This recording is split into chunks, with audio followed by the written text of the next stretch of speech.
Hay historias que, viste, se te clavan en la cabeza y te obligan a pensar en la vida, en la muerte, en de qué nos hacemos cargo. Bueno, hoy nos metemos con una que es un peso pesado. Frankenstein de Mary Shelley. Una historia sobre crear, sobre abandonar y sobre esa línea, viste, súper finita entre ser humano y ser un monstruo. Así que vamos a desentrañar esta terrible tragedia. Y todo arranca en un lugar de locos, el Ártico. Un barco rescata a un tipo que está al borde de la muerte. ¿Quién es? Víctor Frankenstein. Y lo primero que le dice al capitán es esto que vemos acá. Una advertencia, che. Como diciendo, ojo con lo que buscas, porque a veces el conocimiento se te puede volver en contra mal. Ya nos está adelantando que acá algo salió, pero muy, muy mal. Para entender de dónde viene esa advertencia, tenemos que ir para atrás, a Ingolstadt. Ahí lo tenemos a Víctor Frankenstein, un pibe brillante, un genio, pero que se le mete una idea en la cabeza, una idea gigante, ganarle a la muerte. O sea, se obsesiona mal con la química, la anatomía, hasta que, increíblemente, lo logra. Descubre el secreto, la clave para darle vida a lo que no la tiene. Y acá tenemos los pasos, ¿no? Es una mezcla de locura y de, de genialidad. Primero, listo, descubre el secreto. Después, la parte más tétrica. Empieza a juntar partes de cuerpos, de cadáveres, para armar un ser humano, pero gigante, ¿eh? Y una noche, en pleno noviembre, le da esa chispa, lo anima, y funciona, lo logra. Pero, y acá está la clave, fíjate el último paso. En el mismo segundo del éxito, le agarra un pánico terrible.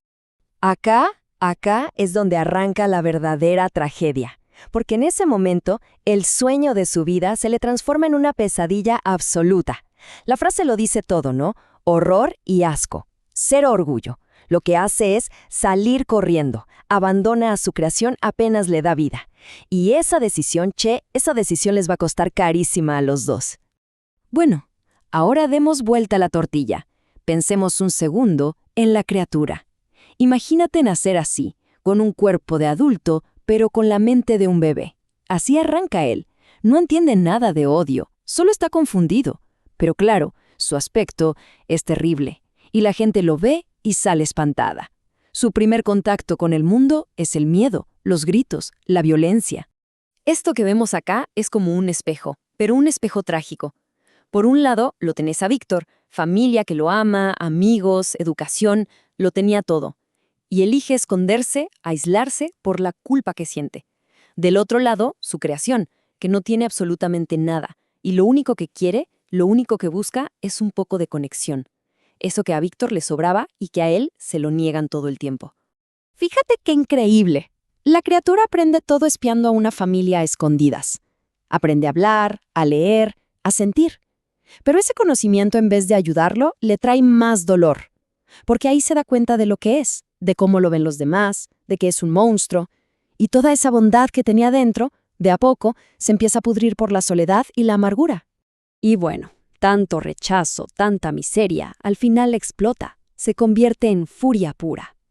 Sobre todo después de que esa familia que él observaba y quería en secreto, también lo rechaza violentamente. Ahí se quiebra algo, y jura venganza. Pero ojo, su objetivo no es el mundo entero, ¿eh? Es uno solo, el que lo creó y lo abandonó a su suerte. Víctor Frankenstein. Y la venganza es terrible, calculada. Cruel. Lo vemos acá. La primera víctima es William, el hermanito de Víctor, un nene. Pero no termina ahí. La cosa se pone peor, porque la segunda víctima es indirecta. Incrimina a Justine, la sirvienta de la familia. Le planta una prueba falsa y la terminan ejecutando. Una locura. La criatura aprendió a usar la injusticia del mundo a su favor. Víctor, mientras tanto, está destruido por la culpa. Se va a las montañas, a los Alpes, para tratar de escapar de todo. Y es ahí, en medio de la nada, rodeado de hielo, que pasa lo que tenía que pasar. Se encuentra cara a cara con su creación. Es el momento clave. Por fin, la criatura va a poder hablar. Va a poder contar su versión de la historia. Y en esa charla, la criatura le cuenta todo. Todo su dolor, su soledad. No está pidiendo perdón, para nada. Está pidiendo justicia. Y le pone a Víctor una condición, una sola. Una última chance de frenar toda esta locura, o de que todo se vaya al diablo para siempre. Este es el centro de todo su argumento. La criatura le dice, che, Yo no nací malo. La miseria me hizo así. Su lógica es demoledora, la verdad. Dame una razón para ser feliz y voy a volver a ser bueno. Es que él no se ve a sí mismo como un monstruo, ¿se entiende? Se ve como una víctima de la soledad más absoluta. Y entonces, ¿qué es lo que pide? Pide una compañera, alguien como él, alguien que nos salga corriendo al verlo, que pueda entenderlo.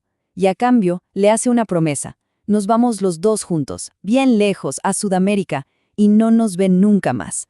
O sea, la paz a cambio de que le crees una pareja. Víctor, con muchas dudas, acepta. Empieza el laburo de nuevo, a crear a la compañera. Pero a medio camino le agarra un ataque de pánico. Empieza a maquinar. ¿Y si ella es peor que él? ¿Y si en vez de quererse se odian? O peor, mucho peor, ¿qué pasa si tienen hijos? Si crean una raza de demonios que arrase con todo. Se le va la cabeza con esa idea. Y acá se pudre todo. Este es el punto final. Mientras la criatura lo está mirando por una ventana, Víctor agarra el cuerpo a medio hacer de la compañera y lo destroza. Lo hace pedazos. Con eso, destruye la única esperanza que había de paz. Es una declaración de guerra total. Y la criatura, que ve todo, pasa de la desesperación a una furia que no te la puedo ni explicar. Y entonces, la criatura le suelta esta frase, que la verdad te hiela la sangre. Fíjate que no le dice «te voy a matar». No, es mucho peor, mucho más cruel. Le está prometiendo que va a arruinarle el momento más feliz de su vida. Quiere que Víctor sienta exactamente la misma soledad, el mismo vacío que él sintió desde que nació. A partir de este momento, la historia es otra cosa. Es una persecución a muerte. La criatura empieza a cumplir su promesa, sistemáticamente. Va matando a toda la gente que Víctor quiere. Y Víctor, por su parte, se consume en el odio y empieza a perseguirlo por toda Europa. Y llega un punto en que ya lo sabes bien quién persigue a quién. El costo de esa promesa rota es total. No queda nada. Primero, la criatura mata a Henry Clerval, el mejor amigo de Víctor. Después, cumple lo que le había dicho. La noche de bodas, entra y mata a Elizabeth, su esposa. El padre de Víctor no aguanta tanta desgracia y muere de tristeza.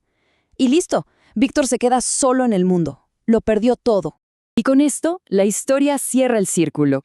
Volvemos al principio. La cacería los lleva hasta el fin del mundo, al hielo del Ártico.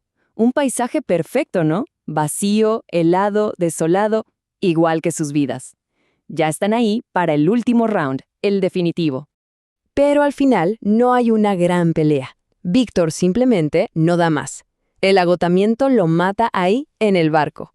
Y al rato aparece la criatura. Pero no viene a celebrar, para nada. Viene a llorar sobre el cuerpo del tipo que lo creó. «He aquí mi última víctima», dice. Se da cuenta de que la venganza no le sirvió para nada. Se quedó sin propósito, en un vacío total. Al final, la criatura se despide, se va para desaparecer en el hielo y morir. ¿Y a nosotros qué nos queda? Nos queda la pregunta. La misma pregunta que sigue dando vueltas hace más de 200 años. Al final de todo, ¿quién fue el verdadero monstruo? ¿Fue la criatura, que nació buena y se volvió mala por cómo la trataron? ¿O fue el creador, el genio, que por miedo, por orgullo, soltó esta tragedia en el mundo? La respuesta, claro, no es fácil. Y justamente por eso, esta historia es una obra maestra.